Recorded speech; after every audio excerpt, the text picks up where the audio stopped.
Cet épisode vous est présenté par la Fondation Jasmerois qui vous fait part de l'importance de reconnaître ses pensées, ses émotions et l'impact de ses paroles et de ses gestes. Plusieurs petites actions te permettent de mieux te connaître. Pour tout savoir sur les saines habitudes de vie émotionnelles et relationnelles, visitez fondationjasmerois.com. Non, ce n'était pas une blague ou un sketch ou un début d'épisode absurde. C'était bel et bien le début d'une association avec la Fondation Jasmerois qui, comme je l'ai dit, s'associe à nous pour quelques épisodes et je veux les remercier, eux et la boîte Ogilvy qui ont de la vision et du goût et qui nous font confiance. Donc, merci à vous. Ça fait plaisir. D'ailleurs, je suis très content tant qu'à être associé avec une fondation qui promouvoit, dans le fond, la santé mentale. C'est dur d'être contre la santé mentale si oui, vous avez vous-même un problème. Donc, merci à la Fondation Jasmerois et à la boîte Ogilvy de leur confiance. Donc, deuxième épisode aujourd'hui avec Monsieur Régent Tremblay, que vous êtes peut-être en train d'écouter en primeur, en exclusivité, si vous êtes membre Patreon. Ah, quoi, vous saviez pas? Ben oui, on a une page Patreon et il y a plein d'avantages pour aussi peu que 2$ par mois, comme avoir les épisodes d'avance, dont celui-ci aujourd'hui avec Monsieur Régent Tremblay. Je vous ne mentirai pas, ça faisait... Depuis la saison 1, depuis la saison 1 qu'on travaillait sur le dossier, ça faisait très longtemps, ça a failli marcher à quelques fois, tout ça, et là, finalement, ça s'est concrétisé, et on a reçu Monsieur Trame Narrative Improbable, Monsieur Showbiz, Régent Tremblay, journaliste sportif, mais aussi auteur de séries à succès comme Lancer Compte, Scoop, Les Jeunes Louches, ça se peut-tu? Bref, mais surtout Lancer Compte, évidemment, qui retenait notre attention, et il a travaillé sur plusieurs séries à succès, il a été sur le beat du Canadien comme journaliste. C'est un personnage flamboyant qui fait des sorties généralement assez fracassantes dans les médias, mais c'est aussi un monsieur très gentil qui a accepté de venir au podcast, un podcast dont il n'avait jamais entendu parler. Et c'est un gars qui a un gros sens de l'humour. La preuve, on a reçu avec lui monsieur Yannick Belzile, qui est le fondateur du podcast National Nation, Lancer Compte Analysé. Si vous ne savez pas c'est quoi, allez écouter ça immédiatement. Ils revoient tous les épisodes de Lancer Compte. Ils font un épisode de podcast par épisode de Lancer Compte et c'est crampant. Ils ont une page Facebook. Allez voir ça, c'est très drôle. Régent était au courant de ça, il trouve ça très drôle. Il va lui-même commenter sur Facebook, sur les statuts. Regardez, on va en parler, là, mais moi, ça me fait cramper. Donc, on a reçu Régent très récemment. C'est un épisode qui date du 18 septembre 2018. Donc, ça s'est fait tout juste avant le début de la saison. Je vous laisse donc, je veux pas en dire plus, savourer. C'est-tu too much? Je vous laisse écouter, en tout cas, pour le moins, notre épisode, notre rencontre à Yannick et moi avec Monsieur Régent Tremblay.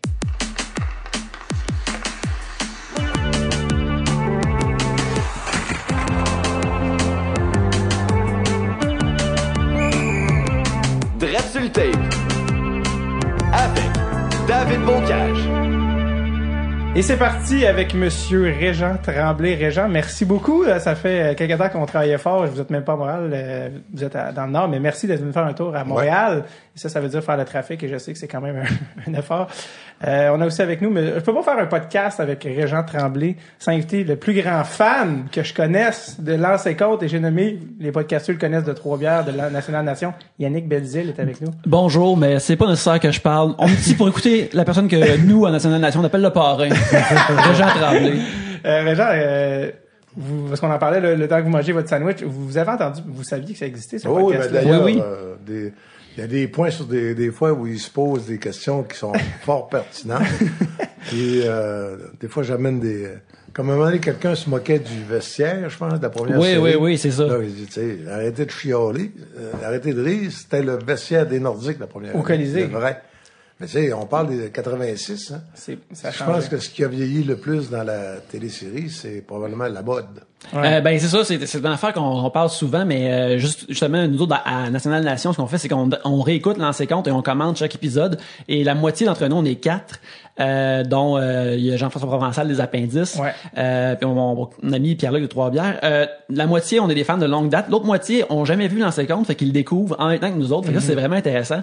Et puis, tu sais, nous autres, ce qu'on fait dans l'émission, c'est que il y a des affaires justement à cause de la mode ou des affaires comme la télévision était faite à cette époque-là, qui sont drôles, mais qu'en écoutant Lancer Compte, ce qu'on a découvert, c'est que tu sais, on aimait ça, mais on était comme, non, c'est vraiment fucking bon. Vous excuserez mon juron anglophone que j'ai fait. C'est pour ça qu'on fait un podcast. Et c'est vraiment bon. Puis une affaire qu'on parle souvent, c'est que question, mettons, ce qui se passe dans un épisode comme un épisode est structuré. Il y a beaucoup de shows, mettons, sur Netflix qui auraient à apprendre, à mon avis, de lancer compte qui épisodiquement, il y a tout le temps de la viande autour de l'os. Il se passe tout le temps des affaires mémorables.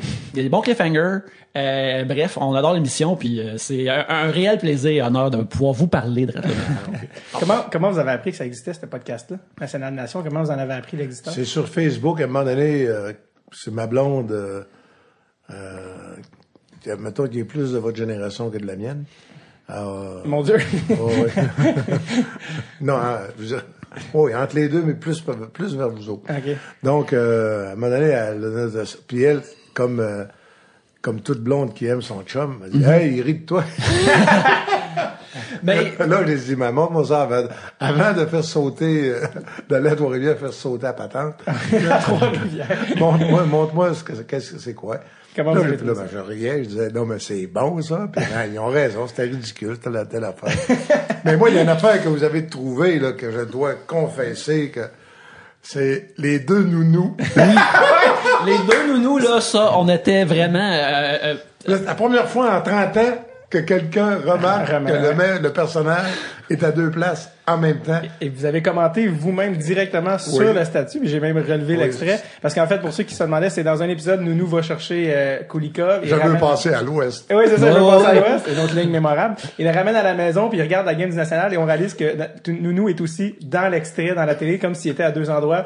Donc là, National Nation avait une théorie par rapport à ça. Oui, ben c'est ça. On avait la théorie des deux nounous qui s'était développée surtout par mon ami Mathieu. Et puis là, j'ai de la misère à m'en souvenir direct là. Mais ce qui est drôle, c'est qu'on essaye toujours de glisser une twist de science-fiction dans ses comptes. Tu sais, c'est regarde comme une affaire que moi qui m'a vraiment fait rire. Puis là, pour ceux qui n'ont pas vu les saisons les plus récentes. C'est un petit spoiler, mais il y a un personnage important qui se fait immoler plus tard dans la séquence. C'est impossible de dire ça sans rire. Écoute, il se fait immoler et la saison quand il revient la saison d'après, il a l'air tout de même correct. Puis là on s'est dit, là moi je disais bon ben clairement, tu sais, le monde de l'ancien compte, c'est un monde où ce que la science est plus avancée puis qu'il y a plus soigné ce personnage-là.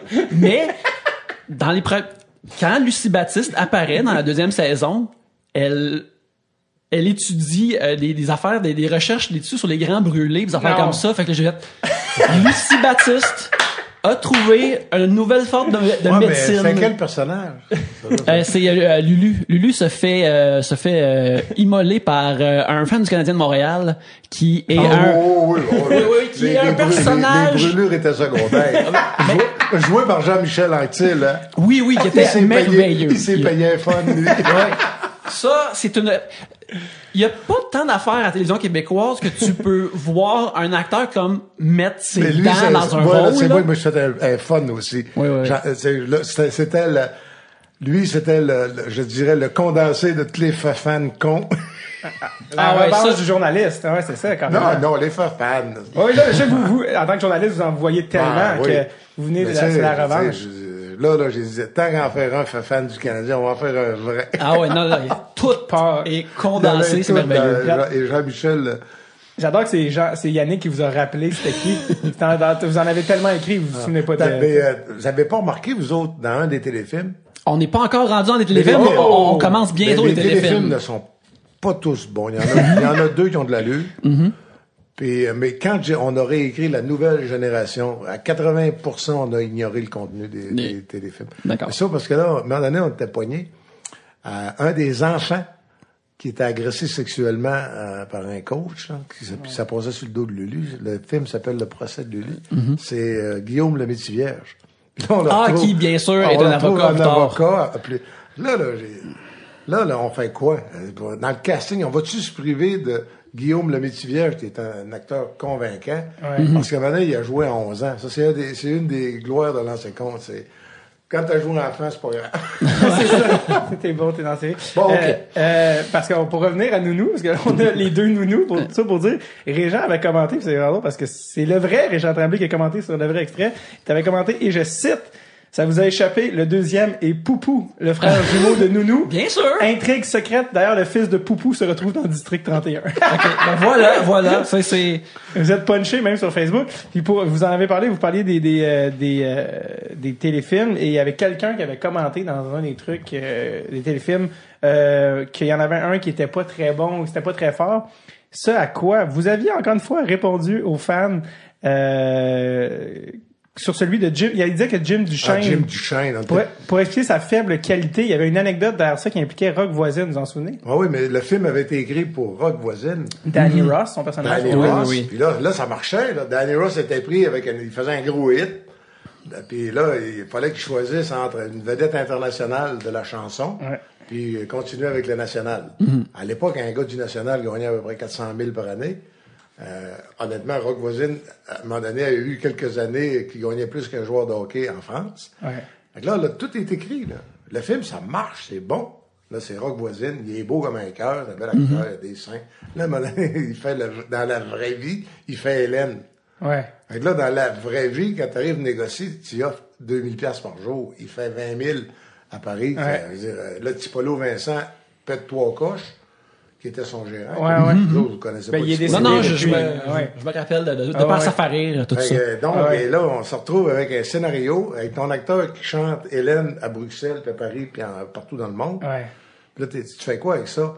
Et là, d'abord, il faut trouver un acteur, il faut trouver un thème. Puis on avait fait Jim Duchesne, un Amérindien, avec la veste de Oui. Andin. Mais ça marchait pas. Je dis, ça a jamais marché. Je dis, Et vous aviez même commenté, parce que vous pouvez peut-être l'expliquer, je Bon, comprends pas. Vous dites après, et je cite, on sentait venir Justin Trudeau, on l'a transformé en chanteur autochtone, pas très fort. Il manque beaucoup d'informations. Comment ça, on sentait venir Justin Trudeau, puis ok, c'est ça, c'est... Non, il y avait un petit look pareil, ok. la structure de face, Ok, est c'est là, ça. là, je non, pense. mais Là. vous voyez aller Justin avec les autres, avec les ok, Amérindiens. pour ça, Ouais, ok. ouais. Puis, Tu vois, c'est une émission de prophète. C'est, peu importe. puis pourquoi les téléfilms? Pourquoi après une télésérie, Parce puis que- le succès que ça a? Parce que Radio-Canada, les 3 premières séries avaient été à Radio-Canada. Ouais. Et après ça, c'est Radio-Canada, c'est des games de politique puis de pouvoir. Mais il y a eu un moment où Radio-Canada niaisait. Et puis Claude Héroux, qui est un homme d'affaires très averti, TVA, ils n'ont pas attendu longtemps, eux autres. Ils ont dit à Claude Héroux, écoute, lancez compte, là, c'est-tu libre? Et Claude Héroux, il dit, oui, Radio-Canada a une option, mais il semble pas vouloir la prendre. Fait que là, l'ancien compte a switché à TVA. Sauf qu'entre-temps, Radio-Canada est allé en cours. Fait que là, tu ne pouvais plus faire une série. Radio-Canada avait les droits sur une série. Il n'y avait pas de droits sur téléfilm. Ouais. Et là, on se retrouvait, nous autres, les auteurs. Puis moi, j'étais en chicane avec Claude Héroux. Parce que, on rentre dans la petite histoire, là. J'avais signé Scoop avec une autre maison de production. Puis les autres avaient essayé de bloquer ça en déposant primeur, aux dernières heures, pour Radio-Canada, pour TVA. Qui était dans le fond la même chose? Ou non? Ouais, qui était inspiré d'une série sur le journalisme. OK. Fait que là, je suis en guerre avec Claude Héroux pour Scoop. Puis là, il me demande en même temps, il faudrait faire des téléfilms, que t'as-tu des histoires? Puis j'avais beaucoup plus d'expérience pour l'écriture de téléséries que des films, des téléfilms. Les téléfilms, tu sais quoi, là, fondamentalement, ce qui manque? La magie de l'ancien compte, c'est l'interaction entre Lulu, Marc Gagnon, il y a une forme d'amitié. Mais là, quand tu arrives, il faut que tu prennes une histoire autour d'un personnage. C'est lui qui est le personnage principal. Puis il faut que tu essayes de faire graviter quand même tes personnages secondaires. Mais c'est pas pareil. Il n'y a pas d'harmonique. C'est combien? 1 épisode? 4 épisodes? 6. OK. Et je te dis pas que c'est pas bon, mais moi, je trouve que ça avait moins de charme. Ça a marché très fort, mais ça avait moins de charme. Avez-vous revu ces choses-là? Les téléfilms, les séries, tout ça. Il y en avait un, c'était pas le fils de Mercier. Oui, qui était homosexuel. qui découvrait. Tu sais, il y a des outrances là-dedans. Mais mais c'est pour ça que Yvan Ponton, je suis fâché après lui parce qu'à un moment donné, en soupant avec le réalisateur la veille du tournage, Ah, il dit, faudrait que je dise ça de même, merci, tu sais. Puis il y avait le scénario, mais moi, je sais pas ce que j'étais sur la planète. Fait que dans la soirée avec Richard Martin, ils ont, comment je dirais ça, donc? La mise en bouche d'un acteur, c'est une affaire. Moi, les textes de Lancez compte, les scénarios sont écrits en français international. Et je me dis, c'est l'acteur qui va. Tu donnes un texte écrit en français. Michel Forgette, la façon dont il le prononce, avec les fois, Guilbeault, ouais, c'est Guilbeault, tu sais, ça a un ton. Tu les aimes pas, tes petits gars. Ouais, c'est écrit, tu les aimes pas, tes petits gars, mais quand lui l'a dit, ça prend une dimension. Ouais. Et Ponton en avait ajouté. Moi, là, il y a des affaires là-dedans que je suis pas gêné par grand-chose, mais il y a des affaires que je n'ai pas aimées. Et donc, dans la suite des histoires, c'est après ça que j'avais dit à Ponton, tu vois, tu joueras pas dans mes textes 2 fois. Il avait dit? Non, j'en ai pas parlé, mais à un moment donné, il a appris qu'il mourait. J'ai compris. Ouais. Fait que là, j'ai dit, écoute, Jacques, Yvan. Je les ai quasiment toujours appelés par les prénoms de personnages. J'ai dit, écoute, Yvan, moi, là, ce que tu as fait dans le téléfilm, là, je l'ai jamais accepté. Puis, Chris, tu feras plus ça 2 fois. Fait que là, on était allé, on avait mangé au tennis parce qu'il décrivait le tennis. Moi, je couvrais ça. On avait vidé la poubelle là. Et mettons, ça avait été. Quand j'avais vu ça, je l'avais ressuscité. Je l'avais une autre fois, j'avais vraiment une bonne histoire avec Lulu, avec Nounou. Pas Nounou, avec, comment je l'ai appelé, donc, Paul Buisson. Ah, d'accord, ouais. Ah, ouais, OK. Mon chum, Paul Buisson. L'ancien caméraman. Boboule, ouais, Ah, ouais. l'ancien caméraman. Puis là, il y avait un accident épouvantable, la camionnette brûlait. D'abord, là, la productrice a appelé, parce que les budgets à Radio-Canada, tu pouvais faire brûler 3-4 choses, c'était pas grave. Mais les budgets à TVA, au fur et à mesure que ça avançait, les budgets, ben là, elle dit, Régent, elle dit, camionnette, là, si on la voit en train de rouler, ça va me coûter au moins 8-9 000. Faut trouver la camionnette, faut en faire brûler, Ouais. Puis si elle roule, et donc, puis elle dit à part de ça, elle dit, je l'aime, moi, Yvan. Elle dit, es-tu capable de me le sauver? Là, je dis, ouais, il va y faire pire que brûler puis mourir. Il m'a l'envoyé côte du Canadien. Oh là là. Ça a marché, ça. Ça a marché. Mais ce genre d'histoire-là, il y en aurait pour... Tu sais, il y a une scène que je trouve dans Lancez compte géniale. Honnêtement, j'en ai pas... Je suis mal placé pour le dire, mais je la trouve géniale parce qu'elle est le résultat d'une obligation. J'avais écrit que le fils de Lambert, Guy Lambert, arrivait, son père allait le chercher à l'aéroport. Puis pour montrer que déjà, il y avait, comment je te dirais ça, donc, un sens de la vedette, là, il roulait, puis là, il se faisait, il dépassait quelqu'un, puis sur 2 lignes, la police, puis là, elle dit, c'était le nouveau du national, tu sais. Puis évidemment, comme dans la vraie vie, elle le laissait partir. Puis, mais là, ça veut dire que ça te prend un char pour filmer la camionnette. Ouais. Ça te prend un caméraman dans la camionnette pour prendre des angles. Ouais. Ça veut dire qu'il faut que tu déplaces Karl Marotte sur du siège passager pour mettre le caméraman pendant un bout. Il faut que tu le rends. Bref, Complexe. là, on arrive puis là, tu écris le scénario où il est parfait. Là, après ça, les comptables passent dessus. Et là, ils disent, bon, ben là, on a calculé les scénarios, ça donne à peu près 8 125 000.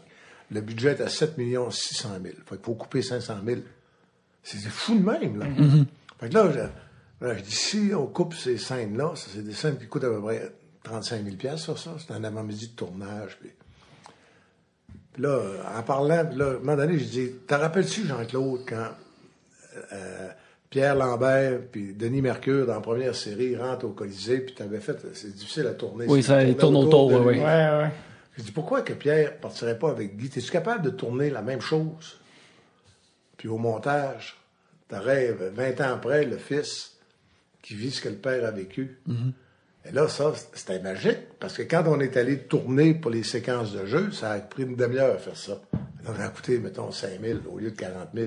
Fait que là, tu te dis, je viens de sauver 35. Tu en as 500 à sauver. Tu poses tous les scénarios. Sauf à petite shot. Oui. Ouais. Le scénario parfait, là, c'est celui qui n'est pas tourné. Ah, c'est ça. Parce qu'il n'y a pas de limite, en fait. Il n'y a pas de limite. Ben, oui, tu t'en fais de la limite. Tu fais de l'auto... Ouais, censure. L'auto-budget. Ouais, c'est ça. Oui, c'est... À toutes les fois que tu écris une scène, mettons, tu vas dans la chambre de... Mettons, de Marine Orsini, de Marc Gagnon. Si tu y vas une fois, sur les 10 heures, tu vas y aller 5 fois. Ouais, c'est ça. Parce que tu t'installes là une journée, Block shoot. Ouais. puis là, tu tournes les 5 scènes. Ouais. Fait que là, t'amènes des jaquettes, t'amènes la robe de chambre, pour que... Pour la fois d'après. Et ça, c'est quelque chose que vous avez vu aussi, que pas beaucoup ont eu la chance de voir sur une aussi longue période. On parle de fin des années 80, l'ancien. 85, 86. Ah, 86, plus milieu. Et après ça, des années 2000, une vingtaine d'années plus tard, les budgets ont changé en télévision. Juste en 2018, la télévision est année à ses derniers souffles, là, pratiquement. Ouais. Vous avez connu, je pense qu'en 50, Jean-Claude Lard nous parlait de... 1 million la deuxième série. 1 million d'épisodes. Ouais, la deuxième année. Et 100... Puis on parle des années 80. Et on parlait de 180 jours de tournage. En tout cas, une affaire pas possible. Ah, c'est fou. C'était... Puis là, il tournait tournait en anglais puis en français. Nounou parlait pas un mot d'anglais. Là, voilà, t'avais un coach pour lui faire apprendre par cœur ses répliques. Quelqu'un faisait des voix par-dessus après, je pense. Puis s'il y avait des bouts, c'était traduit, là. C'est qui a traduit le scénario en anglais que vous avez écrit en français? C'est des gens qui ont embauché, là. Ah, okay, mais c'est pour ça qu'à un moment donné, tu sais, comment est-ce qu'elle disait ça, Linda, en français? Elle disait, tu m'as insulté devant tout le monde. Ça, c'est en français, tu sais, devant tout le monde. Là, elle avait dit, en anglais, il avait traduit par, you humiliate me in front of the whole world. C'était traduit littéralement. Il y a ça justement quand on écoutait comme la troisième saison, des fois il y avait des acteurs anglophones qui ont comme dubbé par-dessus en français. Puis ça, je me demande comment vous trouvez ça de voir que ce que vous avez écrit est pas tout le temps super bien rendu par ils ont fait doubler l'acteur plus tard ou des affaires comme ça, vous pouvez juste hausser les épaules pour faire m'a t'en posé des questions pour National Nation. Ouais. Quand est-ce que Templeton a appris le français?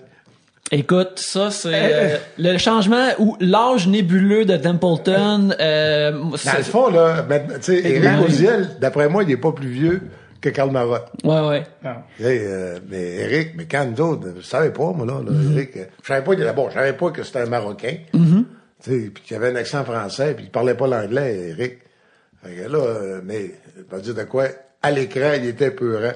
Oui, et absolument. donc, Jean-Claude Lard l'a casté, mais là, il y avait des répliques Templeton en anglais, tu sais. Mais là, il a fallu commencer à couper, tu sais, il fallait couper, là.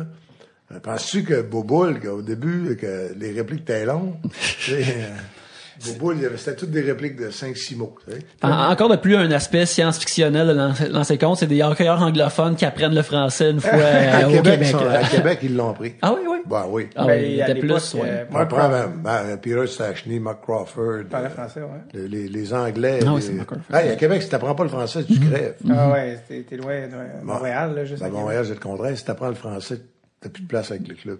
C'est une autre affaire. Un autre dossier, on pourrait ouvrir une porte, mais là, on va faire. Vu qu'on est dans l'ancien compte, quelque chose qu'on va parler, c'est j'ai l'impression qu'avec l'ancien compte, tu sais, souvent, il y en a qui c'est juste des auteurs. Toi, tu es un journaliste, tu as comme amené ça, tu t'es inspiré pour écrire un truc. J'ai l'impression que toutes les règles de scénarisation ont été brisées avec l'ancien compte. Que c'est j'avais pas de censure.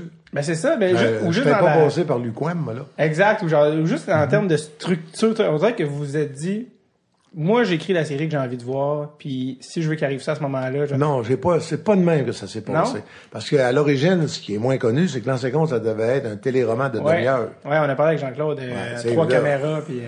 3 caméras, puis un décor, puis me rappelle la première scène, et la 3e étoile, Pierre Lambert, t'entendais une voix qui imitait Claude Mouton.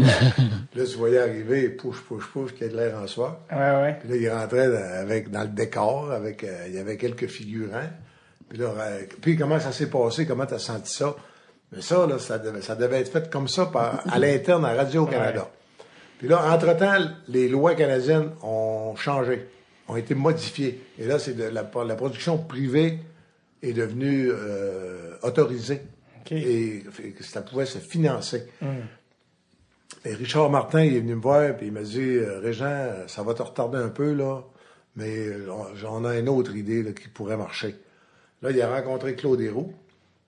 Claude Héroux travaillait pour pas Goldberg, mais en tout cas pour un producteur, un juif. Et là, Claude Héroux était assis sur une mine d'or, mais il travaillait pour l'autre. Fait que là, ça a pris encore 3-4 mois le temps qu'il remette sa démission et qu'il s'en aille. Ouais. Pour pas être obligé de confier ça à l'autre maison, Ouais. là, pour que ce soit pour lui. Il a fondé les communications de Claude Héroux. Et là, on a eu avec Jean-Claude Laure, on était chez lui dans la cuisine. Puis le premier meeting de tous. Puis on avait, tu sais, puis là, j'avais déjà écrit, là, Jean-Claude m'avait dit, je veux pas que tu me dises je veux pas que Pierre Lambert raconte ce qu'il a fait. Je veux être avec. Ouais. Voilà, j'ai dit, ouais, mais excuse-moi, là, ne mettra pas le Kodak sur le face-off. Il dit oui. Et tu dis la Révolution, là, c'est là que ça s'est fait. Première série lourde, Comme ça, là. filmée à Là, l'extérieur. il dit oui. Fait que là, à partir de là, j'ai dit ouais. Comme un auteur... Là, tu réécris tout, là. Alors, on a tout recommencé Ah oui, à zéro. c'est ça. Là, tout est changé. Puis lui, Jean-Claude, on se réunissait tous les samedis chez lui. Puis Jean-Claude Laure, c'est Jean-Claude Laure. Si j'ai toujours été en retard, raison ou pas, j'ai toujours été en retard. J'ai toujours eu des horaires trop compressés. J'arrivais là à 9h. Le premier matin, je suis arrivé à 9h25. Mon café était fait. Il était froid, dégueulasse. Là, le café, non, le café, c'est ton sert à 9. Passait des messages. Fait que j'ai compris le message. Mais Jean-Claude Laure, dans le fond, c'est lui, parce que pour écrire Lancez compte, là, je te dis, moi, j'avais regardé Dallas puis Dynasty avec un chronomètre. C'était ça, ma formation. On regardait les séquences duraient combien de temps, puis les plans à l'intérieur de la séquence, Jean-Claude m'avait dit « check les plans ». La manette, c'est reverse, américain, gros plan. Combien il y a de personnages, combien de lignes, des affaires comme ça. Mais surtout, comment les séquences durent à peu près. Puis là, après ça, on a demandé à Radio-Canada, il va y avoir combien de pauses commerciales? Ils ont dit, il va y avoir 4 pauses. Donc, ça voulait dire 5 blocs. Puis là, Jean-Claude, il dit, est-ce moyen, les gens, avoir un gros punch pour sortir? 4 gros punch quand le monde va l'épicer.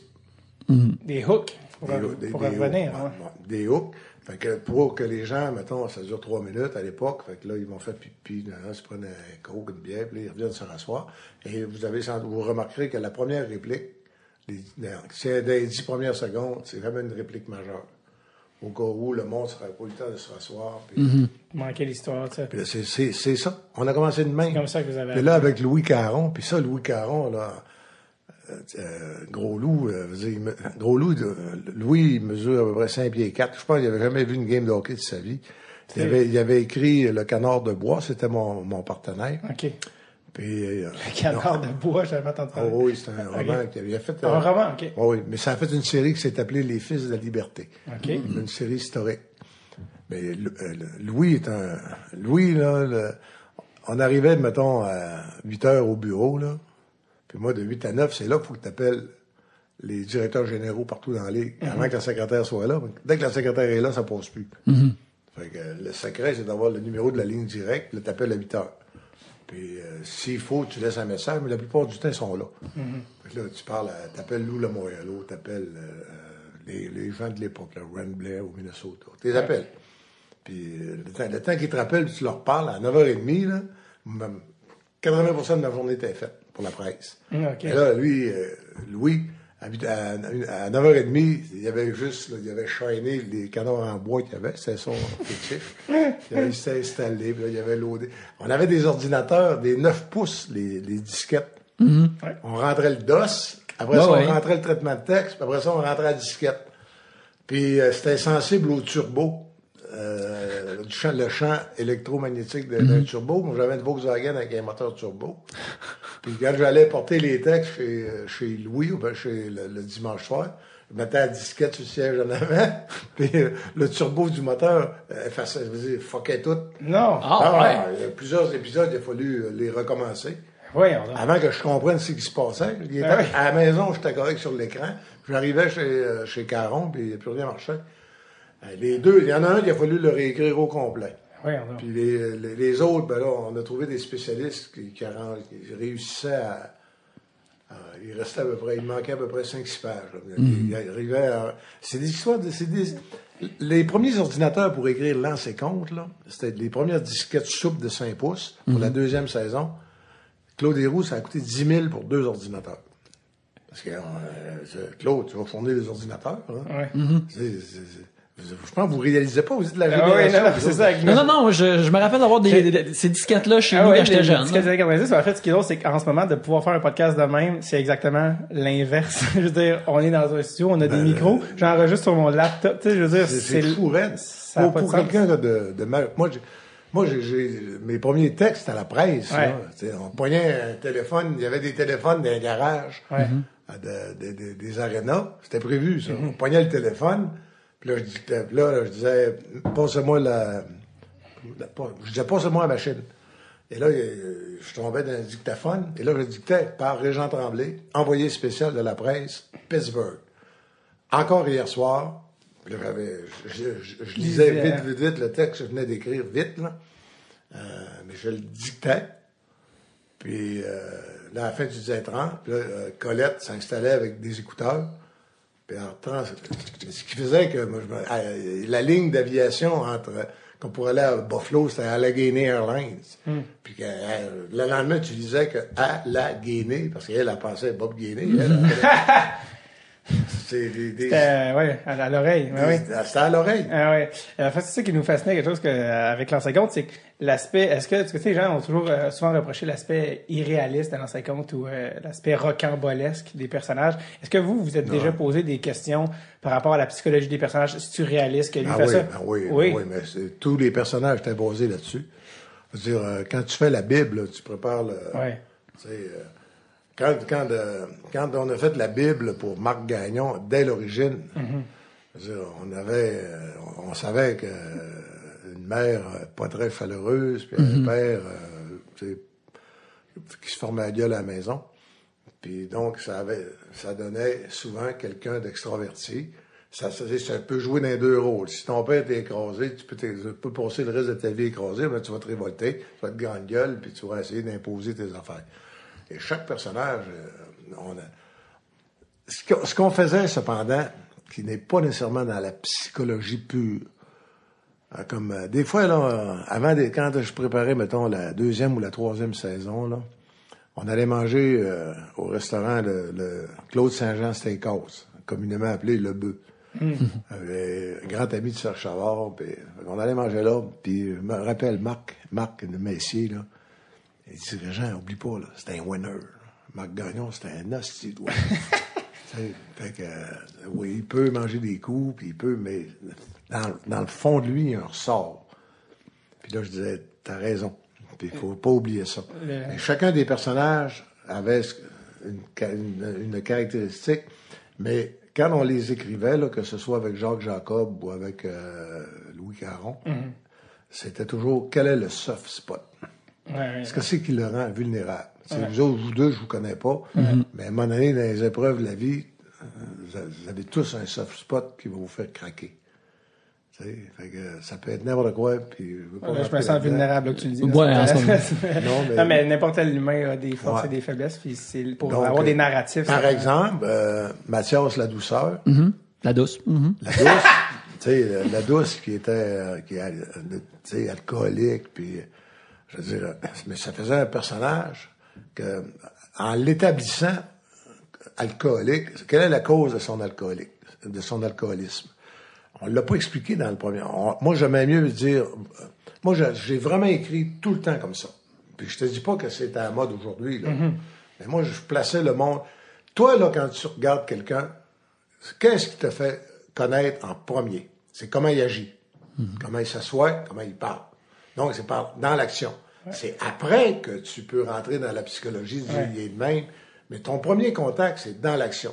Les personnages de l'an 50, c'est pas des grands discours à te plus finir. C'est tes voix agir. Mais la première scène de Mathias La Douceur, c'est dans un bar, il est en train de se battre avec Ouais, il est vraiment désagréable quand on apprend à le connaître, mais lentement, Lentement, puis à un moment donné, t'arrives, c'est quoi son soft spot?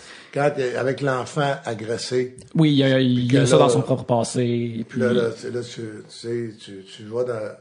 Mais quand tu crées le personnage, tu sais, 3 téléséries plus tard, ce que tu as établi, si tu l'avais créé, beau gosse, puis rare, puis ça va bien, comment tu fais après ça pour dire que c'est autour de lui que tu vas te servir de Mathias la douceur pour aller chercher les émotions, puis faire que l'enfant se confie. C'est une belle scène, ça. Puis on n'entend pas ce qu'il lui dit. Mathias se penche, puis il dit « Moi ici, je te comprends parce que moi ici. » Puis c'est le seul moment où Mathias parle, dans le fond, qu'est-ce qui l'a poussé vers ses excès, vers l'alcoolisme. Puis l'enfant lui dit de quoi dans l'oreille. Je me souviens plus c'est lequel des deux qui parle dans l'oreille, mais on l'entend pas. Et là, après ça... Intéressant. Il y a beaucoup de choses aussi dans l'ancien conte qui viennent de votre de la vraie vie. Puis directement allié, on va pas en parler. Passer à l'ouest, Koulikov, c'est les Stachny. C'était référence c'est les frères Stachny. Ouais, Mais il y en a eu d'autres aussi avant. Oui, il y avait eu Vaclav Nedomansky, le Tchèque. Ouais. Lui, il parle pas beaucoup de lui dans l'histoire. On dirait que son nom revient pas. Mais pourtant, parce qu'il était passé à l'AMH. Avec les Taureaux de Toronto en 1974. OK. C'est John Bassett qui était allé le chercher. Donc, avant les Hedberg et Nielsen. Oui, avant tout le monde. Okay. Les Hedberg, c'était des Suédois. Oui, c'était moins... C'était moins... mais ils partaient pas d'un pays illégalement. C'est ça. Alors que... mais les Stachny, là, on va dire de quoi, ça a été une moyenne histoire, ça. Ah oui, dans le cas... Puis les Stachny, là, c'était signé le deal, pour... c'était Canal+, Canal D, une télésérie de 5 heures. Sur les Stachny. Sur la fuite des Stachny. Et à cause de ce qui s'est passé avec Marcel Aubu, à un moment donné... ça, c'est récent, ça veut dire? Ah, là, 3-4 ans. Ils ont fait Béliveau à la place. Ah, c'est drôle, j'ai moi-même été figurant dans Béliveau. Fasciné au Centre Bell à cause de ça. Fait que, mais ça va-tu revenir? Ça va-tu se refaire? Je sais pas, là. Chose certaine, ça a été clair. Tu peux pas sortir des Stachny si Marcel n'est pas dans le char. Il était là. Ouais. Puis, il était dans le coffre, non? C'était pas ça? Ou, non, il était dans le char. Dans le char. Puis, est-ce que c'est un peu, la scène de Koulikov, c'est un peu comme ça que ça s'est fait? Non. Non. Ouais, ça s'est fait à peu près. C'était pas Nounou qui était au volant. Non. Ce qui s'est fait, c'était Gilles Léger qui était avec eux autres. OK. Je pense que celui qui conduisait, je pense que c'était Gilles Léger. Puis Marcel, lui, était assis en arrière. Mais tu sais, ça, c'est une histoire fascinante, là, parce que Anton s'est trompé de porte, lui. Et puis il est entré dans le mauvais char? Non, il est sorti par la porte dans l'arrière de l'hôtel. Non. Puis les autres l'attendaient en avant. Puis là, ça faisait 10 puis 15 minutes. Puis là, tu peux pas renvoyer Peter, il va chez ton frère. Là. Ah ouais. Et là, ils ont dit, on s'en va. Puis Peter a dit, jamais qu'on va partir sans Anton. Sans Marianne, oui, mais sans Anton. Puis sans Marianne, là, c'est assez fascinant. Moi, les 3 frères, c'est mes amis. Là. Ouais. Et je suis allé souvent à l'auberge à Marianne, à Québec, avec ses 2 frères. Ouais. Puis Marianne, en plein dans leur face, il dit, je leur ai jamais pardonné. Ouais. Là, Peter est là, je dis que... Il se sent... en plein devant eux autres. Mais ça veut pas dire qu'il s'aime pas, là. Une fois qu'il a dit ce qu'il avait à dire, on passe au reste de la vie. Mais Marianne, il plie pas là-dessus. Puis Marianne Stachny, il avait été député de la diaspora slovaque dans le monde. Je veux dire, c'est des gars forts, ça. Puis de tous les gars, c'est le seul qui habite encore au Québec, c'est Marianne. C'est Marianne. Qui parle Peter français. demeure à Saint-Louis, lui. Ouais. On est allé manger là, à peu près 2-3 ans. Quand on a fait la route 66, on est allé souper chez eux. Ça faisait un beau souper, ça. T'avais Peter, avec Darina, sa femme, puis il y avait Yann, puis Paul, son fils.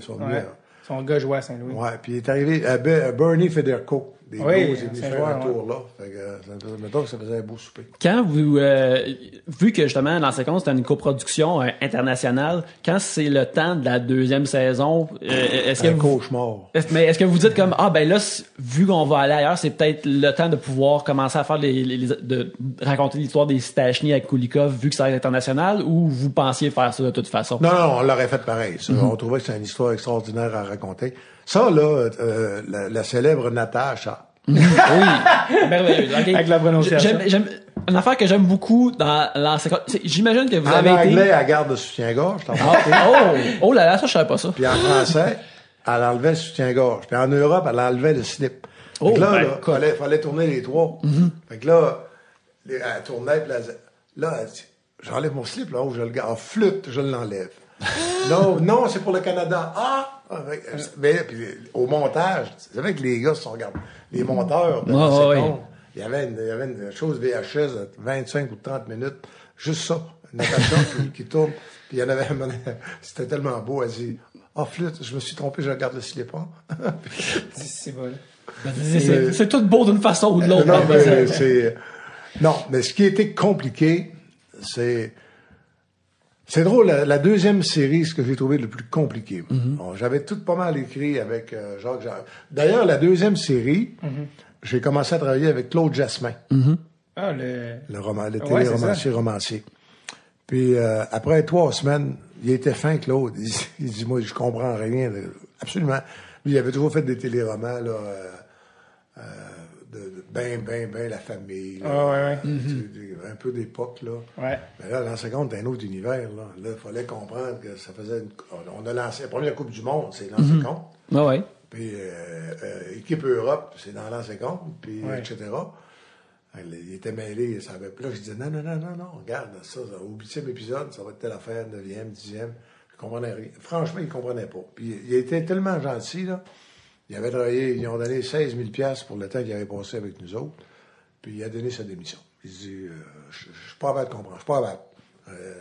Régent, ça va trop vite. Là, Claude Jasmin qui faisait des entrevues, le même, pas lui qui faisait des... Non, ça, c'est Michel Jasmin. Michel Jasmin, Claude ça Jasmin, aussi. c'est un très bon téléromancier. Puis... Et c'est quoi les autres trucs de la vraie vie, à part les Stachny? Les Stachny, c'est le vent, mais tu sais, il y en a plein d'autres affaires que vous avez mis directement là, dans l'ancien compte. Les joueurs qui couraient avec des mineurs, ça, c'est des affaires qui étaient arrivées pour vrai à Montréal. Mais, hein. Puis, oui, l'histoire de... As-tu été rendu public, ça, le nom des 3 gars, non? Je pense que le Canadien a acheté, je pense, en dehors. Il en a acheté beaucoup des choses, ouais. Ouais. C'était pas des chaînes de cours, en tout cas, on les dira pas, les noms, c'est ça. Ben, ces années-là, allez voir le roster des Canadiens dans ces années-là. Donc, ça, c'est exactement dans ce temps-là. Ça, c'est vrai. Donc, ça, c'est des trucs qui sont vrais, ça. Ben oui. C'est quoi toutes les... Toi, vous aussi, en tant que journaliste... Mais comme par exemple, il y a une équipe de hockey où la femme du gardien de but est partie avec la femme d'un joueur de l'équipe, avec un joueur de l'équipe. Puis, ça, c'est dans le masque, si je ne m'abuse. Ça se peut-tu que c'est dans le masque? Non, ça, c'est l'histoire de Patrick Roy, ça. Ah, OK. C'est une affaire. Prenez, par exemple, non, mais... J'ai juste vu le masque une fois, c'est pour ça. Bob Martin couche avec la femme de Curé Couture. Oui. Dans ses comptes. Ça, c'est arrivé à Buffalo, ça. Ah, OK. On n'en parlera pas, là. Mais il est arrivé d'autres histoires, comme Yafraté, qui a l'air d'un tueur. Sa femme est partie avec Gary Lehman. C'est pour ça, pourquoi ils ont échangé Yafraté tout de suite, pour pas qu'ils tuent Lehman dans le vestiaire. Mais regarde ce qui est arrivé à Ottawa. Ça faisait faire un épisode de l'ancien compte écœurant, ça. Hoffman et sa femme, Carlson. Puis là, genre, ce qui s'est passé à Montréal depuis 3 ans, il n'y a pas 10% qui est rendu public. Ben c'est ça. Et vous, en plus, quand vous avez sorti cette année, c'est cette année que vous avez parlé de la rumeur de Carey Price. Puis là, Angela Price est sortie d'un... c'est comme si Angela Price vous a répondu par les médias. Ah oui, le soir, avant même que ça soit dans le journal du lendemain. Parce que ça s'était parlé un peu... Non, je l'ai sorti le matin. Puis le soir, elle a envoyé ça sur Instagram. Là. Oui. Mais C'était quoi le truc de Carey Price cette année? C'était par rapport à... Qui avait des problèmes, mettons personnels. Ah oui, c'est ça, conjugal. Oui, conjugaux. Oui, conjugaux. Ben, quand le micro sera arrêté. Non, c'est ça. Non, mais c'est parce que moi, je veux dans le public les trucs dans les journaux, là. Dans les journaux, Journal de Montréal, puis sans doute à la presse. Les noms des personnes impliquées, là. Oui, c'est ça. On les a. C'est ça, c'est pour ça que je dis ça, c'est que c'est public, là. C'est pas public. Parce que c'est de la vie privée. Moi, je veux dire, s'il fallait qu'on publie dans le Journal de Montréal tous ceux qui ont eu des aventures extra-conjugales, ou ben, excuse-moi, là, il resterait pas de la place pour s'occuper de Donald Trump, là. Non, c'est ça. Puis, c'est ça, en fait, comme journaliste, vous avez eu la chance de voir justement tout ce qui se passe dans les coulisses puis de mettre ça dans l'ancien compte.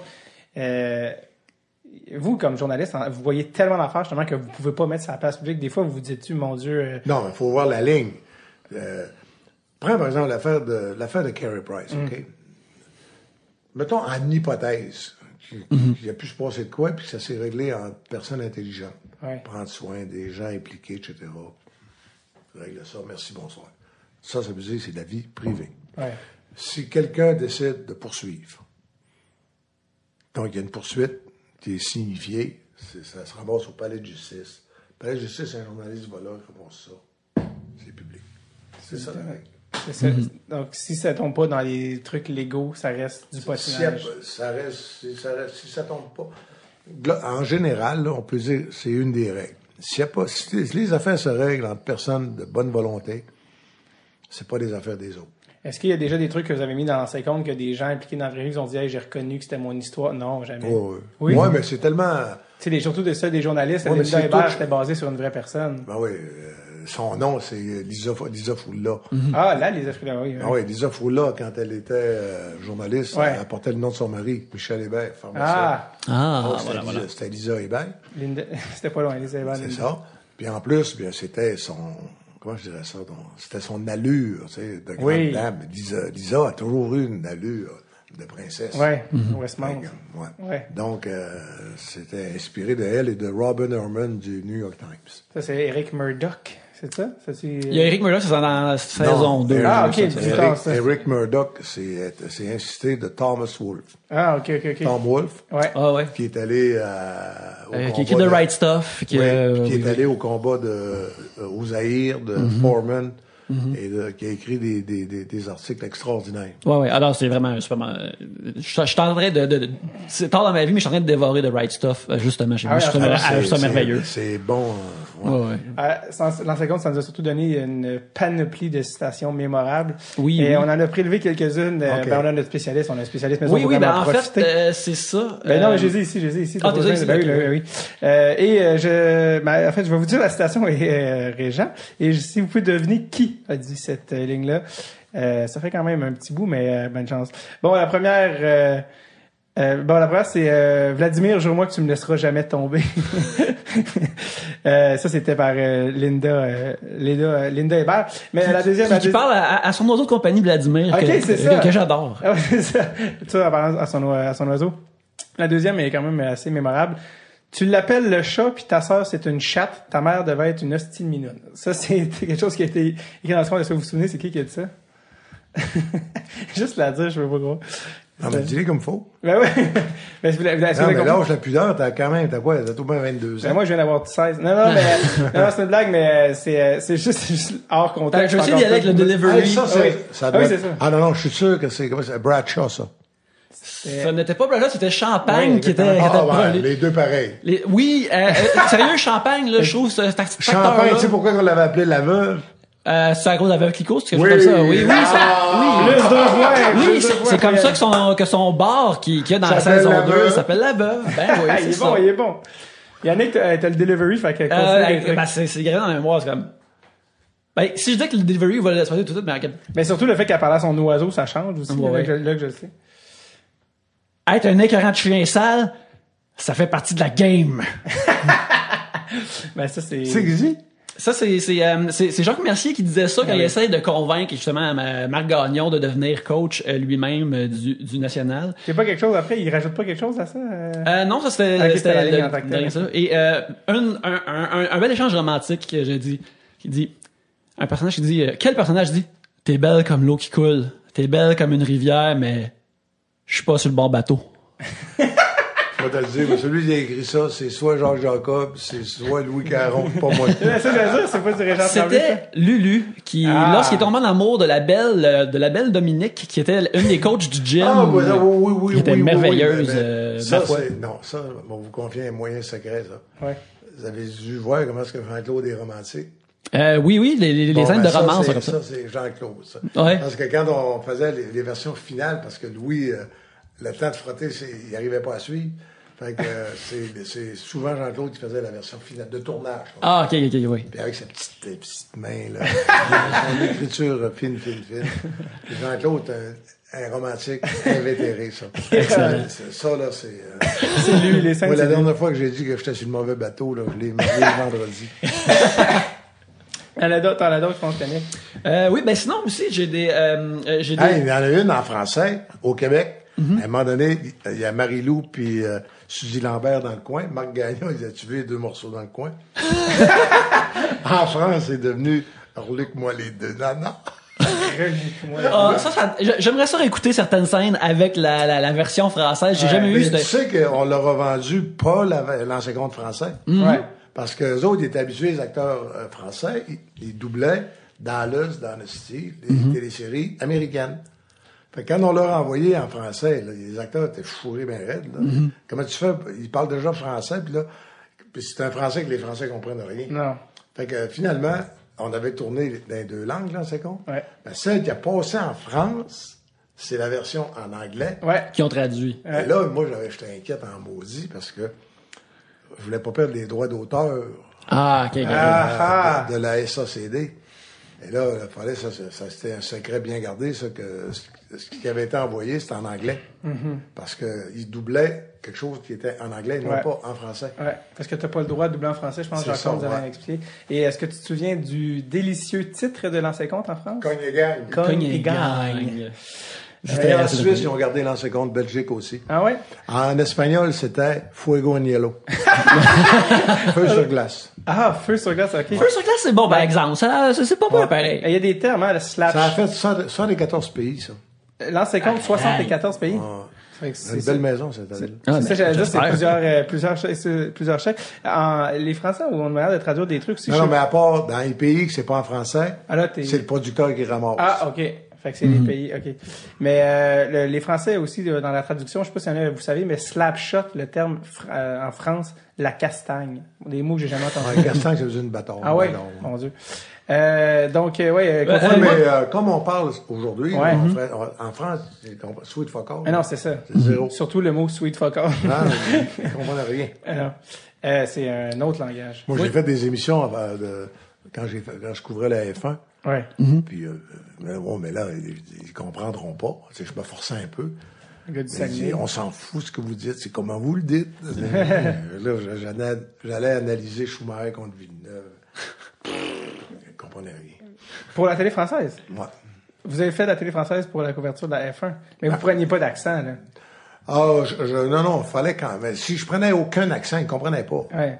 À un moment donné, là, tu veux aussi... Ouais. Mais en même temps, oui, puis on se forçait pas trop.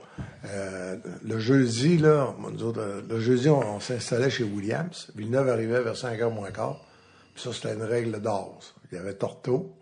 Puis lui, après 45 ans, il parle encore à la Provençale. Ah oui? Puis il y avait moi, puis le gars du Journal de Montréal. Au début, c'était Pierre Lecourt, ou Pierre Durocher, puis Martin Leclerc. Mais là, on était là les 3. Puis Villeneuve venait. Puis là, il disait... Villeneuve, il prenait l'accent québécois tant qu'il voulait. Et là, ça se mettait à jaser. Là, puis, là les Français, eux autres, étaient jaloux, les gens de l'équipe. Puis ils venaient s'asseoir, puis ils comprenaient rien. Ouais. Là, Villeneuve, il disait, non, mais tu tiens à manger de marde.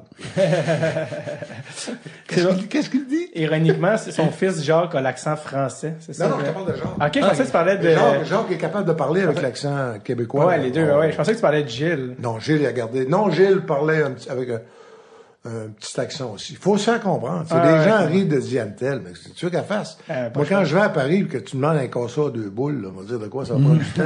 Non, c'est faut que tu... Ils vont t'amener d'autres choses, Prochaine citation, Yannick. Citation, moi, c'est un de mes personnages préférés obscurs de saison 1. Qui dit « Des beaux bacalais, une vraie laiterie. » En parlant... Des seins d'une dame, c'est un gentleman qui va rencontrer une dame. Qui Ça, c'est pas OK, un indice avant que... Il était joué par Bernard Fortin. Exactement. Ah, sacrément, c'est un personnage abominable, ça. Oui. Dans la Ligue américaine. Oui. C'est quand Pierre Lambert est renvoyé Ouais, mais c'était une expression du Saguenay, ça. Ah ouais. C'était quand Pierre Lambert est renvoyé pour jouer dans la Ligue américaine avec les Saints de Chicoutimi. C'est exact. Et là, il y avait eu... Vous êtes trop jeunes pour vous souvenir de ça, vous étiez pas au monde. Il y avait eu un grand travail, une thèse de maîtrise qui avait été faite par une brillante jeune femme pour expliquer tout le côté ésotérique de lancer de compte. D'abord, les 12 joueurs, 12 personnages parlants, c'était les 12 apôtres. Ouais. Lambert... Lamb, en anglais, c'est l'agneau. L'agneau, qui est évidemment le symbole du Québec. Mon Dieu. Et Ber, c'est le berceau de l'agneau. Hein? Et après ça, tu avais le désir des Québécois de s'affranchir, Gagnon. Puis là, en tout cas, tu avais... Jésus, non. Ben, c'est mythologique, là, c'est compte. Et puis là, ça allait loin. Là, à un moment donné, là, c'est qu'il était envoyé à Chicoutimi, qui était un passage initiatique à travers le purgatoire. D'ailleurs, l'équipe, c'est pour dire que l'équipe s'appelle les Saints de Chicoutimi, etc. Fait que là, à un moment donné, quelqu'un m'appelle, un journaliste, à propos de ces grandes théories-là. Je dis, écoutez, moi, on va régler l'affaire, là. Il fallait trouver un nom qui marchait avec le S de Saguenay. Puis comme c'était tourné dans les deux langues, ça prenait un nom qui se faisait en anglais et en français. À part Saint, n'avez-vous un autre? Fait que, mais à un moment donné, mais ça, on fait ça, là. À l'université, si vous avez étudié Molière, Racine, pensez-vous que Racine avait pensé tout ce que les dissertations étaient faites depuis 300 ans? Il écrivait vite, lui, pas avec le dactylo, il écrivait à la plume. Ouais. Puis il fallait que ce soit du théâtre punché, parce que il faisait 40 degrés l'été à Versailles. Les femmes n'avaient pas de désodorisant, ça n'avait pas de savon, c'était pas lavé, ça sentait mauvais, puis tout était éclairé par des chandelles. Imagine-toi comment il fallait que ça soit intéressant pour pas que le monde s'évanouisse dans la salle. Fait que c'est ça. Fait que là, après ça, 300 ans après, là, tu trouves des théories, c'était incroyable. Mais ce qu'il voulait, lui, c'est que personne ne perde connaissance à cause de l'odeur. Écoute, ce personnage-là, ce merveilleux-là, personnage-là s'appelait Gauthier. Puis justement, Gauthier. Avec tout le truc mythologique, moi, ce que je trouvais cool, c'est qu'il était comme une version déchue de Pierre Lambert. Ouais. Il est comme le pire miroir de lui. Pire, le côté épouvantable. Ouais, c'est ça. Il y a tous les clichés, lui. Oui, c'est ça.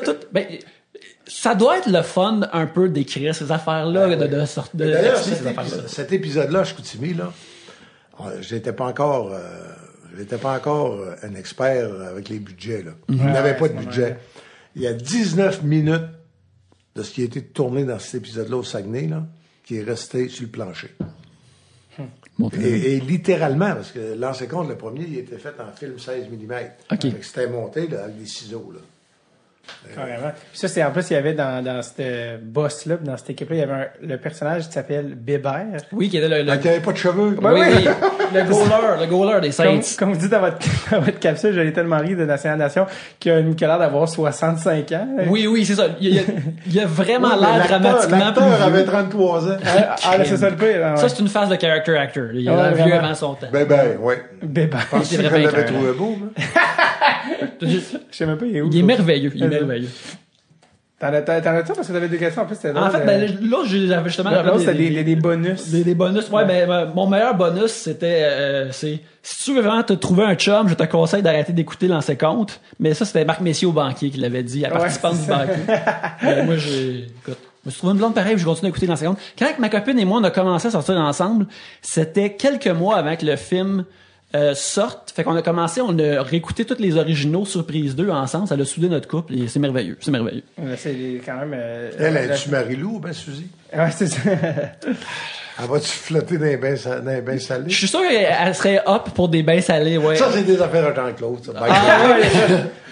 Penses-tu que j'avais l'habitude de faire des bains salés à mes blondes? C'est. Ça aussi, justement, c'est dame-là, je trouve vraiment merveilleux parce qu'il y a vraiment un aspect Bond girl à ces femmes-là qui rentrent dans la vie de Pierre Lambert, souvent, qui, tu sais, sont tellement mémorables. On dirait que c'était comme votre version des. Tu sais lequel qui tire dans la 3e série? Le bandit qui tue le père de Patricia, c'est lequel que c'est l'acteur? Oui, bien sûr, c'est Jean Leloup. Oui. Mais il était pas populaire dans ce temps-là. C'était avant la musique, c'est là. C'est 15 ans après qu'on a découvert qu'on avait un célèbre acteur pour jouer. D'ailleurs, le veston qu'il porte dans cette scène-là, on dirait que c'est quelque chose qu'il portait dans la vraie vie, lui aussi. Je sais pas s'il est arrivé avec sa propre garde-robe sur le plateau, mais en tout cas, c'était merveilleux. L'ancien compte, ça a fait la blague, c'est parti, c'est revenu. L'ancien compte, là, c'est-tu fini pour de bon? On sait jamais. Non, c'est la question que regarde, vous faites tout le temps poser. Non, mais mettons, tu sais, ça prend une clé aussi. Parce que là, Marc, à 69 ans, Marc Messier, il fait pas ça, là. Tu sais, il pourrait jouer un rôle de 61, 62 ans. Ouais. Carl pourrait jouer de 58, 57. Mais à un moment donné, puis les acteurs vieillissent, puis moi, j'ai pas le goût que ça. Mais moi, si j'avais une idée, là, ça s'appellerait les Amazones. Là, c'est con, mais le national, une équipe de filles qui se prépare pour les Olympiques, qui espère se retrouver aux Olympiques. Parce que ce que j'ai vécu, moi, à Pyeongchang puis à Sochi, à l'intérieur des équipes là, de femmes, là, c'est spécial en tabarnouche. Je me dis, c'est pas une même game que les gars. Dans quel sens? Ben, d'abord, l'orientation sexuelle. C'est une grosse, tu sais, je veux dire, c'est une réalité, c'est pas un cliché, là. Je veux dire, c'est parfait, ça, là. Mais, tu sais, d'à peu près un gros pourcentage qui, par exemple, sont homosexuels, l'autre hétéro.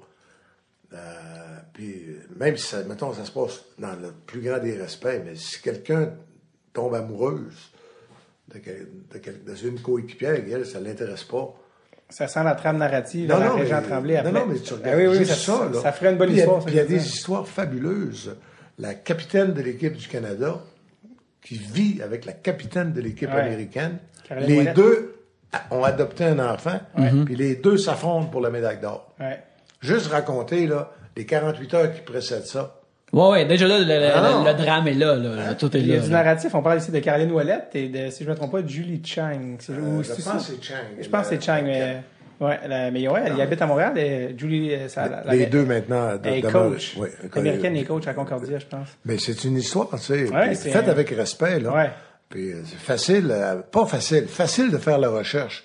C'est que Daniel Sauvageau, c'est mon ami. D'ailleurs, Daniel Sauvageau a servi de modèle pour Michel Béliveau dans l'ancien compte. Maxime Roy était venu le rencontrer. Daniel est venu au podcast aussi. Il s'occupe du programme de l'Université de Montréal. J'aime ça, vous avez déjà le branding, vous avez déjà le nom, les Amazones, vous y avez comme déjà pensé. Non, mais ça me tente, là. Ah ouais.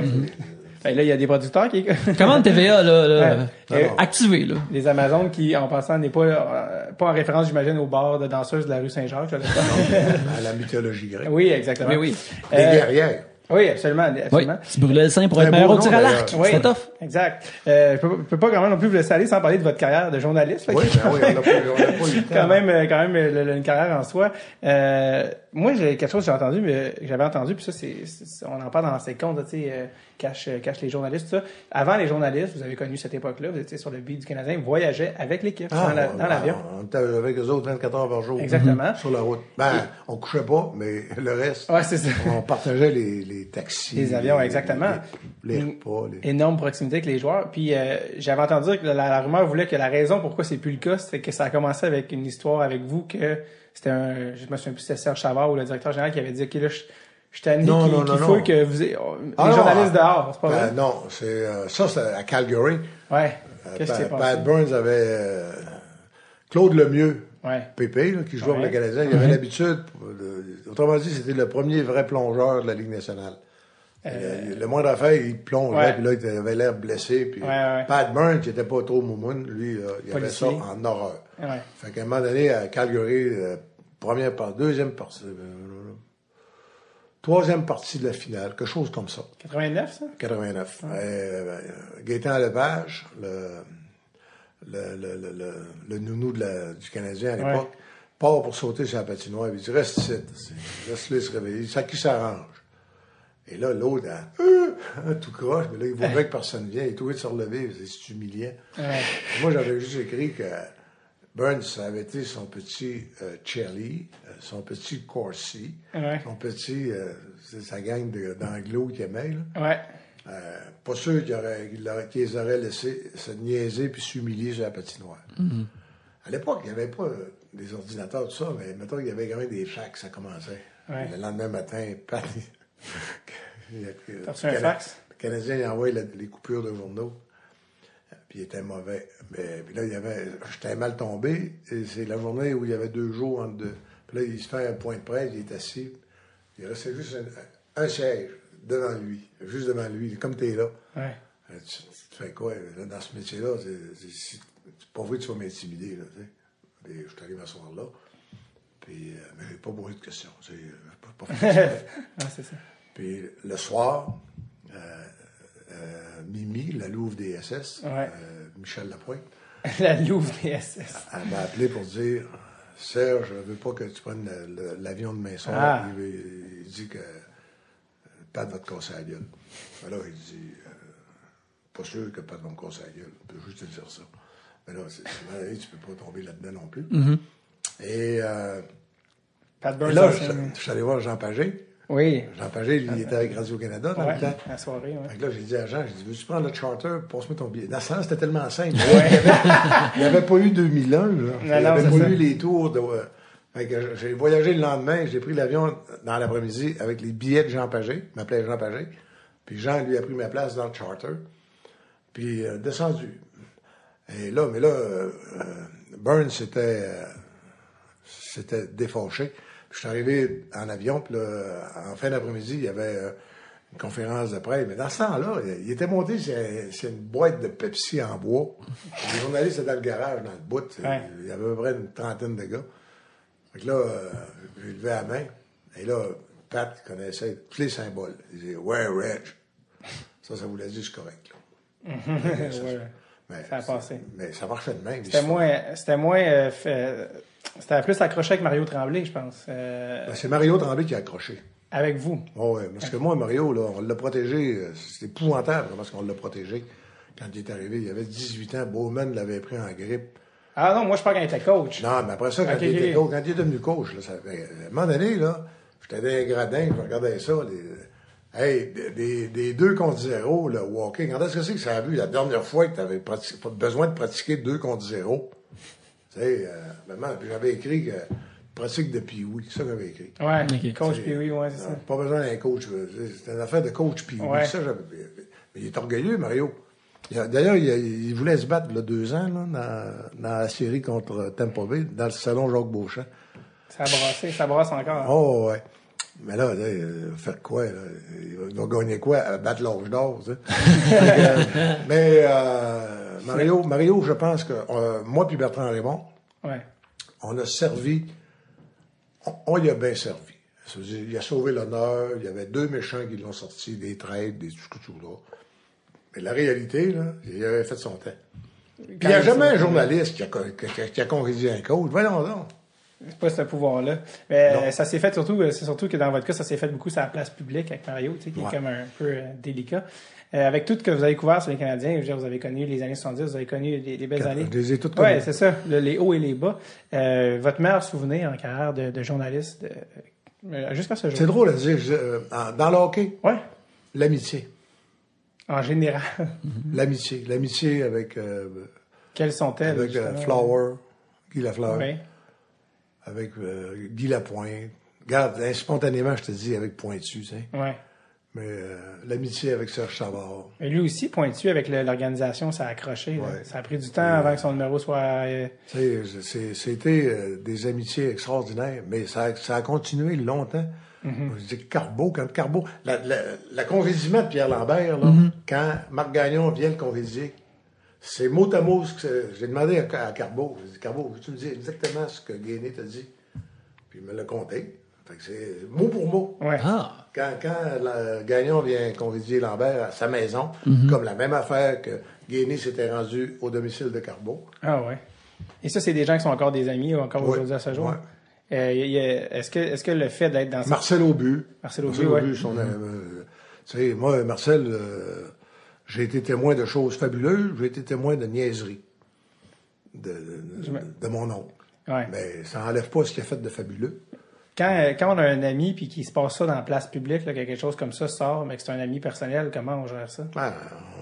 On fait ce qu'on est supposé faire. Moi, j'ai écrit dans l'affaire au but, 2 jours après. Il y avait un article, je pense, le lundi ou le mardi. dans le Journal de Montréal, dans lequel je disais que, oui, c'est inadmissible. Dans l'univers d'aujourd'hui, c'est les affaires qui pouvaient apparaître normales en 1970, en 2017 ou 2018, c'est plus ça la vie. Ouais. Mais quand j'ai écrit, vraiment, que tout le monde perdrait là-dedans. Puis regarde, si tu étais journaliste, va vérifier la liste des démissionnaires du Comité olympique canadien. Pourquoi ça démissionne, là, le VP marketing? Pourquoi le directeur général? Parce qu'il y a moins de cash. Moins de cash, ça veut dire moins de personnel. Moins de personnel, ça veut dire que les performances vont planter. Fait que, check bien ça dans 8 ans d'ici. Y a-tu un scoop dans toute ta carrière ou un article que tu dis, ah, ça, je pense que quand je vais me prendre ma retraite, ça va être Je dirais peut-être mon meilleur. Ouais. la couverture globale des Jeux olympiques de Moscou. Moscou. Ouais, Et là, en 80. Ouais, c'est ça. Parce que j'étais tout seul. Je veux dire, le Canada n'était pas là. Les États-Unis n'étaient pas là. Ils boycottaient. Ouais. Puis, t'avais rien, là. Je veux dire, là, t'avais à 5 paix, là. T'es pas obligé d'aller couvrir quelqu'un qui fait de la marche rapide, comme Jobin, qu'on l'aime, là. Tu sais, tu passes deux jours à attendre qu'il arrive. Complètement libre. Libre. Ce qu'il y avait, je me promenais, j'allais chez le Goom, le magasin. Quand j'avais vu les vêtements de nuit érotiques chez Goom, il y avait 5 jupons, 5 couleurs maltin, un vert pomme, un rouge fou. Tu sais, je me disais, il faut qu'elle soit belle en maudit pour que le gars perde la tête. J'ai été comme un enfant dans un plat de bonbons pendant 3 semaines. Ben, être à Moscou en 80, là, ça... Là, c'est Brezhnev, là. C'était le KGB, c'était le Parti communiste. C'est ça, là, genre, puis ça parle russe là-bas, ça parle pas anglais. D'ailleurs, il avait prévenu le président de la presse qu'il m'expulserait de Russie après la première semaine. Il devait m'expulser le lundi matin. Et par pur hasard, parce que j'écrivais pas ce qui leur faisait plaisir. Ah, OK, fait qu'il Et le samedi matin, par pur hasard, parce que il y avait des défauts, là, le système, mais c'était efficace en tabarnouche. J'avais écrit une page dans la presse pour dire comment c'était incroyablement bien organisé, puis comment les gens étaient sympathiques. Le système était pourri, mais les gens étaient fins. Et vous le pensiez? Ben, mais OK. Mais puis je savais pas, moi, qu'ils se préparaient à me faire sortir en Allemagne, là. Ouais. Et ils ont changé d'idée. Finalement, vous êtes racheté... Fait que quelqu'un les lisait puis les traduisait, c'est extraordinaire. Quand on écrivait, là, je me souviens, le lendemain matin, l'interprète, elle disait que, comme ça, vous êtes pas bien, M. Tremblay? Elle s'appelait... C'était un personnage... Natacha? Non. Eugénia. Ah, okay. C'était un personnage de Balzac qu'elle m'avait dit. Je dis que j'avais eu honte, j'avais pas pensé à Eugénie Grandet. Fait que... Mais ça, je dis, globalement, c'est ce que j'ai aimé, je suis le plus fier. Un des gros scoops, c'est la vente du Canadien. Quand Georges Gillette a vendu le Canadien. Début 2000, là, les débuts des années 2000? Non. Fin 90? Ça, c'est quand il l'a acheté. Quand il les a vendus. Ah, OK, à Molson. À Jeff Molson. Ouais, OK. Ça, j'ai eu le scoop dans la presse. Ouais. Absolu. Mais c'est la façon dont ça s'est passé. J'étais à Boynton Beach. J'étais sur le bord de la plage. Ouais. J'ai reçu un courriel d'un gars qui avait assisté à un match de hockey des sénateurs la veille, le samedi, dans une loge. Mais envoyé M. Tremblay, vous devriez vérifier. Il y a quelqu'un qui m'a parlé que la Banque de Montréal pourrait acheter le Canadien. Puis là, ma blonde est à côté. Ouais. Là, je me dis, dimanche, tu sais comment ils sont, hein? Le dimanche, j'espère qu'ils ne travailleront pas. C'est ça. Juste le dimanche, je peux t'avoir. Mais là, tabarnouche, tu fais ça. Pourquoi le gars m'a envoyé ça? Non, il me dit la Banque Royale. La Banque Royale est... Fait que là, je dis... Un peu à l'oreille. Ouais, là, mettons, il est 11h. Je dis, mangerais-tu un hot dog? Fait que là, je voulais avoir la paix. Je dis, moi, je cherchais un hot dog. Fait que là, je suis allé à la cabane à hot dog. Puis là, j'ai appelé Normand Legault. Je connais pas. Ben oui, Normand Legault du Grand Prix de Formule 1. Ah, OK. Bon, je suis pas le plus grand féru de Formule 1. Ouais. OK. Fait que là, mais Normand Legault est surtout un homme d'affaires incroyablement branché. Ben, il dirigeant, il dit, ton informateur, il y a de quoi il a mal compris. La Banque Royale avec les Canadiens, ça marche pas. C'est de la Banque de Montréal. Parce que la Banque de Montréal, le président, c'est Jacques Bénard, qui avait aidé à amener le deal avec Gillette dans le temps. Fait que là, je dis, ouais, Banque de Montréal. Fait que là, je fais ni un ni l'autre. J'appelle Marcel Aubu. Je dis, Marcel, t'as-tu entendu parler, là, que... Ben, il dit, écoute, faut que ça... S'il se passe de quoi, c'est Jacques Ménard. Fait que là, ça restait là. Là, je reviens avec le hot dog.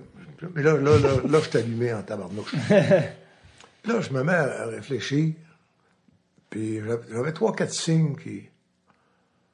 Fait que là, j'ai dit, il faut que j'appelle Pierre Boivin. Pierre Boivin était président du Canadien. Ouais. Mais ça, un président, là, si tu le pognes flat-foot, il va mentir. 9 fois sur 10, il ment. S'il n'est pas prévenu, s'il ne s'est pas préparé. Fait que là, j'ai appelé Donald Beauchamp, qui lui aussi, c'est sûr, si je pose la question à Donald, il va me mentir. Ouais. Fait que là, j'ai dit à Donald, Donald, je voudrais parler à 3 heures. Parce que là, je suis sur la plage, là, mais à 3 heures, je veux que Pierre Boivin m'appelle. Bon, j'ai donné mon numéro à Maison en Floride. Puis il dit que je veux lui parler de la vente du Canadien. Là, je sais que je suis pas au courant, mais je sais que là, le 2 qui m'ont dit Banque de Montréal. Fait que je fais à 3 heures, Pierre Boivin m'appelle. Là, il avait eu le temps de réfléchir. Ouais, c'est ça. Là, il dit, Régent, je vais te faire un statement. Que oui, le Canadien est à vendre. Que George Gillett a décidé de vendre le Canadien. Puis j'ai dit, bon, là, parle pas trop vite, là. Moi, tout prendre en mot à mot ce que tu veux dire. Et il dit, tu parles pas ailleurs. Il dit, aucun problème. Fait que là, ça a duré une demi-heure. Il m'a dicté, littéralement, ce qu'il voulait dire sur la vente du Canadien. Ouais. Là, ça allait bien. Ouais. Mais là, j'appelle la presse. Là, je veux faire un petit texte d'à peu près 50 mots. 50 lignes à peu près, 400 mots. Mais eux autres, à la presse, là, le boss, ils sont tous pareils. Là, ils dérangent le boss qui est à la campagne. Mais là, ils rappellent, hey, Reg, Calvez, commande, là, c'est la vente du Canadien, c'est gros en tabarnak. Fait que, là, il dit, swing. Moi, il dit, swing. J'ai fait un deal, moi, là. Je viens de dire à Pierre Boivin, telle affaire. Ah, il dit, non, les subtilités, là, nous autres, c'est en une demain. Fait que là, j'avais le numéro de Jacques Ménard. Fait que là, j'ai appelé Jacques Ménard, mais il n'avait pas qu'il réponde. Je voulais pas qu'il réponde.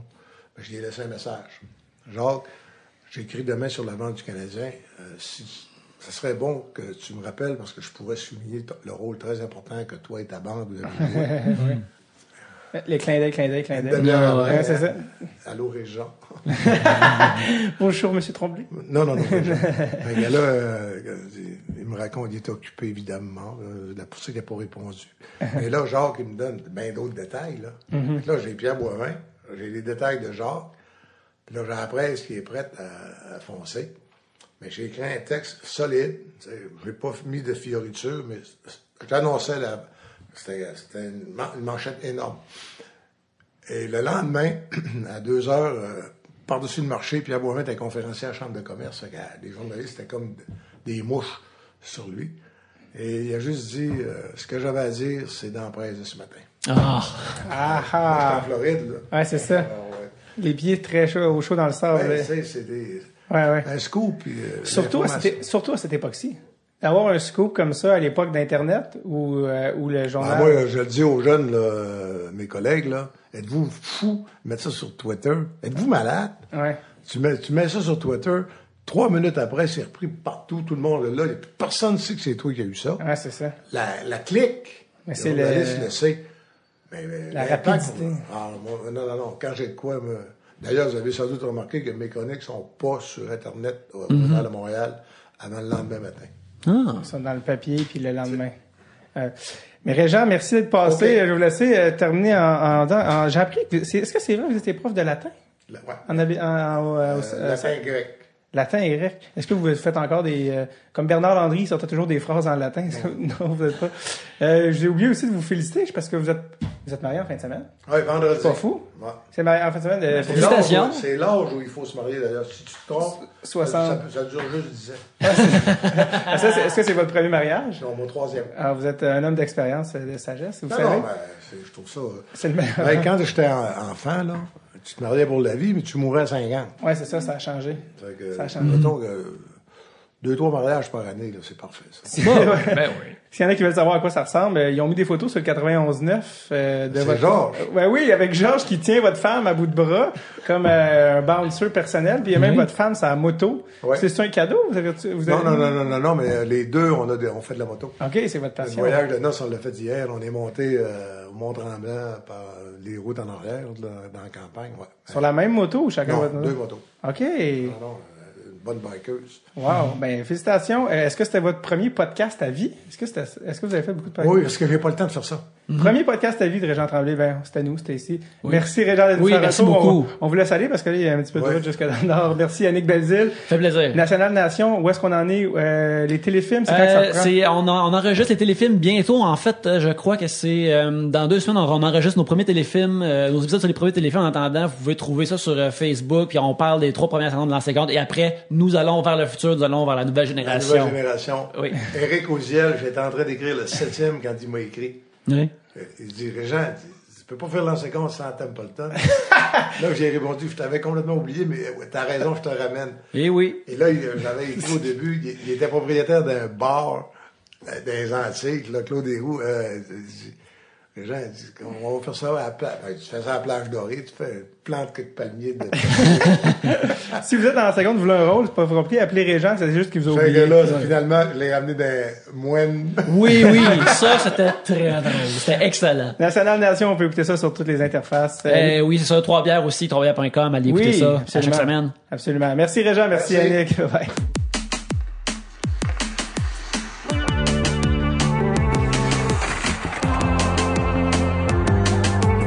Merci à M. Régent Tremblay qu'on devait laisser aller. Il habite dans le nord de Montréal. Il voulait éviter le trafic. Très généreux, beaucoup d'anecdotes, des moments savoureux. Et merci aussi à Yannick Belzile. Yannick Belzile qui est du podcast 3 bières, un des pionniers du podcast au Québec. Et qui est aussi maintenant avec le National Nation sur Lancer Compte. Je pense que là qu'on en a parlé, vous n'avez pas le choix d'aller écouter ça. Surtout pour lire juste les réponses de Régent en dessous des statuts. Allez voir ça. Allez aussi faire un tour sur notre page Patreon, patreon.com/DressurTape. On a les liens sur notre page Facebook, Instagram. Allez voir ça pour soutenir le podcast et avoir des avantages. Miam, miam, miam, miam, miam, très goûteux.